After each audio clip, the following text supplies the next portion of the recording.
1973年昭和48年8月21日、早友丸フェリーによる松山小倉間1日1往復の運行を開始。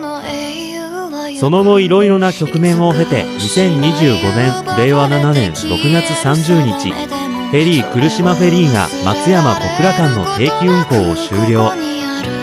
約半世紀の四国松山九州小倉間の安全航海に貢献しました。